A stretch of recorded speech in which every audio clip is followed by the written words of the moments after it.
Hi guys, welcome back to my YouTube channel that is Swapna's tutorial. So ನೀವೇ ನನ್ನ ಚಾನಲ್ಗೆ subscribe ಆಗಿಲ್ಲ ಅಂದರೆ ಪ್ಲೀಸ್ ಸಬ್ಸ್ಕ್ರೈಬ್ ಆಗಿ, ವೀಡಿಯೋಸ್ನ ಲೈಕ್ ಮಾಡಿ, ಶೇರ್ ಮಾಡಿ, ಹಾಗೆ ಕಮೆಂಟ್ ಮಾಡಿ. ಸೊ ಇವತ್ತು ನಾನು ಮಾಡ್ತಿರೋ ಸಬ್ಜೆಕ್ಟ್ ಯಾವುದು ಅಂದರೆ ಫೋರ್ತ್ ಸೆಮ್ ಬಿ.ಕಾಮ್ನ ಸ್ಟಾಕ್ ಆ್ಯಂಡ್ ಕಮೋಡಿಟಿ ಮಾರ್ಕೆಟ್ ಅನ್ನೋ ಒಂದು ಸಬ್ಜೆಕ್ಟ್ನ ಎಕ್ಸ್ಪ್ಲೈನ್ ಮಾಡ್ತಿದ್ದೀನಿ. ಅದರಲ್ಲಿ ಚಾಪ್ಟರ್ 2 ಬಂದುಬಿಟ್ಟು ಫಿನಾನ್ಷಿಯಲ್ ಮಾರ್ಕೆಟ್ ಓವರ್ ವ್ಯೂ ಅಂತ ಹೇಳಿ ಈ ಒಂದು ಚಾಪ್ಟರ್ನ ಎಕ್ಸ್ಪ್ಲೈನ್ ಮಾಡ್ತಿದ್ದೀನಿ. ಸೊ ಈ ಒಂದು ಚಾಪ್ಟರ್ ರಿಲೇಟೆಡ್ ಹಾಗೆ ಚಾಪ್ಟರ್ 1 ರಿಲೇಟೆಡ್ ನಾನು ತುಂಬ ಟಾಪಿಕ್ಸ್ಗಳನ್ನ ಎಕ್ಸ್ಪ್ಲೈನ್ ಮಾಡಿ ಅಪ್ಲೋಡ್ ಮಾಡಿದ್ದೀನಿ. ಸೊ ಯಾರೆಲ್ಲ ಆ ವೀಡಿಯೋಸ್ನ ನೋಡಿಲ್ವೋ ಒಂದ್ಸತಿ ಆ ವೀಡಿಯೋಸ್ನ ನೋಡ್ಕೊಂಡು ಬಂದು ಈ ಒಂದು ವೀಡಿಯೋನ ನೋಡಿ, ಬಿಕಾಸ್ ನಿಮಗೆ ಒಂದು ಕಂಟಿನ್ಯೂಷನ್ ಅನ್ನೋದು ಪ್ರಾಪರಾಗಿ ಸಿಗುತ್ತೆ ಅನ್ನೋ ಒಂದು ರೀಸನಿಂದ. ಸೊ ಈ ಒಂದು ವೀಡಿಯೋದಲ್ಲಿ ನಾನು T+1 ಸೆಟಲ್ಮೆಂಟ್ ಸಿಸ್ಟಮ್ ಹಾಗೆ ಬುಲ್ ಮಾರ್ಕೆಟ್ ಬಗ್ಗೆ ಈ ಒಂದು ವಿಡಿಯೋದಲ್ಲಿ ಎಕ್ಸ್ಪ್ಲೈನ್ ಮಾಡ್ತಾ ಹೋಗ್ತೀನಿ. ಓಕೆನಾ? ಏನಿದು T+1 ಸೆಟಲ್ಮೆಂಟ್ ಸಿಸ್ಟಮ್ ಅಂದರೆ, T+1 settlement happens 1 day after the trade day. ಅಂದರೆ ಏನು ಅಂದರೆ, ಇವಾಗ ನಾವೇನಾದರೂ ಸ್ಟಾಕ್ ಮಾರ್ಕೆಟಲ್ಲಿ ಟ್ರೇಡಿಂಗ್ ಅನ್ನೋದನ್ನ ಮಾಡ್ತಿದ್ದೀವಿ ಅಂದ್ಕೊಳ್ಳಿ. ಓಕೆನಾ? ಇಲ್ಲಿ ಟ್ರೇಡಿಂಗ್ ಮಾಡಬೇಕಾದ್ರೆ ಇವಾಗ ನಾವು ಯಾವುದೋ ಒಂದು ಶೇರ್ಸ್ ಇರುತ್ತಲ್ಲ, ಶೇರ್ಸ್ನ ಆಲ್ರೆಡಿ ಪರ್ಚೇಸ್ ಮಾಡಿರ್ತೀವಿ. ಓಕೆನಾ? ಎಕ್ಸಾಂಪಲ್ ಯಾವುದೋ ಒಂದು ಕಂಪ್ನಿದು ಅಂದ್ಕೊಳ್ಳಿ, ಎಕ್ಸಾಂಪಲ್ ಮೀಶೋ ತೊಗೊಳ್ಳೋಣ. ಓಕೆನಾ? ಈ ಮೀಶೋ ಕಂಪ್ನಿದು ಶೇರ್ಸ್ನ ನಾವು ಆಲ್ರೆಡಿ ಪರ್ಚೇಸ್ ಮಾಡಿದ್ದೀನಿ. ಓಕೆನಾ? ಈ ಮೀಶೋ ಕಂಪ್ನಿ ಶೇರ್ಸ್ ಏನಿದೆಯಲ್ಲ, ನನಗೆ ಒಂದು 10 ಶೇರ್ಸ್ನ ನಾನು ಮಾರಬೇಕು, ಅಂದರೆ ಸೆಲ್ ಮಾಡಬೇಕು ಅಂತ ಹೇಳಿ ನಾನು ಡಿಸೈಡ್ ಆಗ್ತೀನಿ. ಓಕೆನಾ? ಸೊ ಅವಾಗ ಏನು ಮಾಡ್ತೀನಿ, ನಾನು ಟ್ರೇಡಿಂಗ್ ಅವರ್ಸಲ್ಲಿ, ಅಂದರೆ ಟ್ರೇಡಿಂಗ್ ಅವರ್ಸ್ ಏನಿರುತ್ತಲ್ಲ ಆ ಅವರ್ಸಲ್ಲಿ ನಾನು 10 ಶೇರ್ಸ್ನ ಸೆಲ್ ಮಾಡ್ತೀನಿ. ಓಕೆನಾ? ಸೆಲ್ ಮಾಡಿದ್ಮೇಲೆ ಏನಾಗುತ್ತೆ ಅಂದರೆ, ಇವಾಗ ನಾನು ಸೆಲ್ ಮಾಡಬೇಕಾದ್ರೆ ನನಗೆ ಅಮೌಂಟ್ ಬರುತ್ತೆ ನೋಡಿ. ಆ ಅಮೌಂಟು ಯಾವ ರೀತಿ ಸೆಟಲ್ ಆಗುತ್ತೆ ಅಂದರೆ, ಯಾವ ದಿನ ನಾವು ಟ್ರೇಡಿಂಗ್ ಮಾಡಿರ್ತೀವಲ್ಲ, ಟ್ರೇಡಿಂಗ್ ಡೇ ಪ್ಲಸ್ ಒಂದು ದಿನ ಆದಮೇಲೆ ನಮಗೆ ನಾವು ಅಮೌಂಟ್ ಏನು ಆಲ್ರೆಡಿ ಶೇರ್ಸಲ್ಲಿ ಸೆಲ್ ಮಾಡಿರ್ತೀವಲ್ಲ ಆ ಅಮೌಂಟ್ ಅನ್ನೋದು ಸೆಟಲ್ಮೆಂಟ್ ಆಗುತ್ತೆ. ಓಕೆನಾ? ನೋಡಿ ಇಲ್ಲಿ ಅದನ್ನೇ ಕೊಟ್ಟಿರೋದು.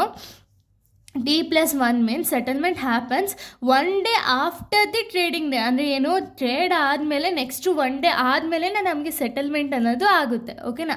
ಸೊ ನೋಡಿ, ಟಿ ಅಂದರೆ ಟ್ರೇಡ್ ಡೇ ಅಂತ ಹೇಳಿ, ಅಂದರೆ investor buy or sells the shares. ಅಂದರೆ ಇವತ್ತು ನಾನು ಬೈ ಆರ್ ಸೆಲ್ ಶೇರ್ಸ್ನ ಇವತ್ತು ನಾನು ಸೆಲ್ ಮಾಡ್ಬೋದು ಅಥವಾ ಬೈ ಮಾಡ್ಬೋದು. ಓಕೆನಾ? ಅದು ಟ್ರೇಡಿಂಗ್ ಡೇ. ಅದು ಬಿಟ್ಟು ನೆಕ್ಸ್ಟ್ ಡೇನ +1 ಅಂತ ಹೇಳಿ ಕರಿತೀವಿ. ನೋಡಿ, T+1 ಅಂದರೆ ನೆಕ್ಸ್ಟ್ ಡೇ ಅಂತ ಹೇಳಿ. Shares are transfer to the buyers to demat account and money goes to the seller. ಅಂದರೆ ಏನು, ಇಲ್ಲಿ ನೆಕ್ಸ್ಟ್ ಡೇಯಲ್ಲಿ ಏನಾಗುತ್ತೆ ಅಂದರೆ T+1 ಅಂದರೆ trading day plus working day ಏನಿರುತ್ತಲ್ಲ, ನಾರ್ಮಲ್ ನೆಕ್ಸ್ಟ್ ಡೇ ಏನಿರುತ್ತಲ್ಲ, ಆ ನೆಕ್ಸ್ಟ್ ಡೇ ಏನಾಗುತ್ತೆ ಅಂದರೆ ಶೇರ್ಸ್ನ ಇವಾಗ ನಾವೇನಾದ್ರು ಬೈ ಮಾಡಿದರೆ ನಮ್ಮ ಒಂದು ಡಿಮ್ಯಾಟ್ ಅಕೌಂಟ್ಗೆ ಶೇರ್ಸ್ ಹೋಗುತ್ತೆ, ನಮ್ಮ ಒಂದು ಅಮೌಂಟು ಡೆಬಿಟ್ ಆಗುತ್ತೆ. ಓಕೆನಾ? ಅದೇನಾದ್ರು ಸೆಲ್ ಮಾಡ್ತಿದ್ರೆ, ಸೆಲ್ ಮಾಡಬೇಕಾದ್ರೆ ನಮ್ಮ ಅಕೌಂಟ್ಗೆ ಅಮೌಂಟ್ ಕ್ರೆಡಿಟ್ ಆಗುತ್ತೆ, ನಮ್ಮ ಒಂದು ಶೇರ್ಸ್ ಡಿಮ್ಯಾಟ್ ಅಕೌಂಟಿಂದ ಡೆಬಿಟ್ ಆಗುತ್ತೆ. ಓಕೆನಾ? ಸೊ ಎಕ್ಸಾಂಪಲ್ ಹೇಳಿದ್ದಾರೆ ನೋಡಿ ಇಲ್ಲಿ, if you buy the shares on Monday they will be credited on your demat account on Tuesday. ಅಂದರೆ ಏನು, ಇವತ್ತು ನಾನೇನಾದ್ರು ಶೇರ್ಸ್ನ ಮಂಡೇ ಬೈ ಮಾಡಿದ್ದೀನಿ ಅಂದರೆ ಆ ಒಂದು ಶೇರ್ಸ್ ಏನಿದೆಯಲ್ಲ ಅದು ಟ್ಯೂಸ್ಡೇ ನನ್ನ ಅಕೌಂಟ್ಗೆ, ಅಂದರೆ ಡಿಮ್ಯಾಟ್ ಅಕೌಂಟ್ಗೆ ಕ್ರೆಡಿಟ್ ಆಗುತ್ತೆ. ಓಕೆನಾ? ಇದು T+1 ಸೆಟಲ್ಮೆಂಟ್ ಸಿಸ್ಟಮ್. ಓಕೆನಾ? ಇನ್ನು ನೆಕ್ಸ್ಟು ಬುಲ್ ಮಾರ್ಕೆಟ್ ಅಂದರೆ ಏನು? ಸೊ ನೋಡಿ, it refers to the period when stock prices are rising continuously and investor expect a future growth. ಅಂದರೆ ಏನು, ಬುಲ್ ಮಾರ್ಕೆಟ್ ಅಂದರೆ, ಸೊ ಇದೊಂದು ಪೀರಿಯಡ್. ಓಕೆನಾ? ಅಂದರೆ ಒಂದು ಟೈಮ್ ಪೀರಿಯಡ್. ಓಕೆನಾ? ಈ ಟೈಮ್ ಪೀರಿಯಡಲ್ಲಿ ಏನಾಗುತ್ತೆ ಅಂದರೆ, ಸ್ಟಾಕ್ ಪ್ರೈಸ್ ಇವಾಗ ಒಂದು ಮೀಶೋ ಸ್ಟಾಕ್ ಪ್ರೈಸ್ ಬಂದುಬಿಟ್ಟು ಎಕ್ಸಾಂಪಲ್ 80 ರೂಪೀಸ್ ಇರುತ್ತೆ ಅಂದ್ಕೊಳ್ಳಿ.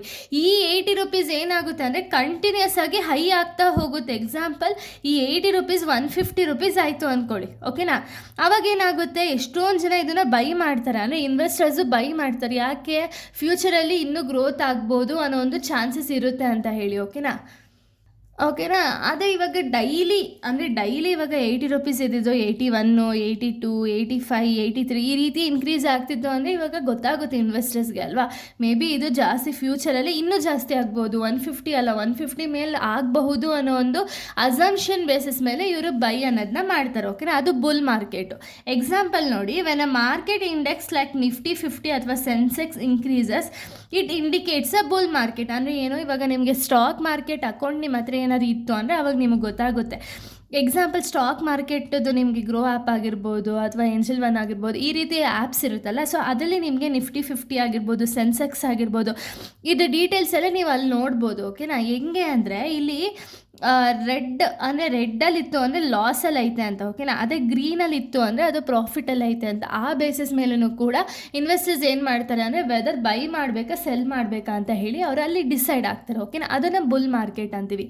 ಇನ್ನು ನೆಕ್ಸ್ಟ್ ಬಂದುಬಿಟ್ಟು ಸೊ ನೋಡಿ, ನೆಕ್ಸ್ಟ್ ಬಂದುಬಿಟ್ಟು ಬೇರ್ ಮಾರ್ಕೆಟ್ ಅಂದರೆ ಏನು? It is the period when stock prices kept falling and investor expect a future decline. ಅಂದರೆ ಏನು?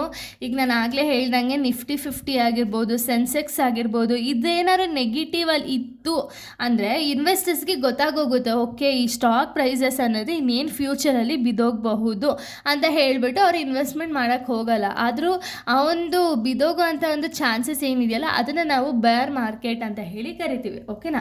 ಸೊ ಇಲ್ಲಿಗೆ ಈ ಒಂದು ಟಾಪಿಕ್ ಅನ್ನೋದು ಕಂಪ್ಲೀಟ್ ಆಗುತ್ತೆ. ನೆಕ್ಸ್ಟ್ ವೀಡಿಯೋದಲ್ಲಿ ನಾನು ಬೇರೆ ಒಂದು ಟಾಪಿಕ್ನ ಎಕ್ಸ್ಪ್ಲೈನ್ ಮಾಡ್ತೀನಿ. So thank you guys, thanks for watching.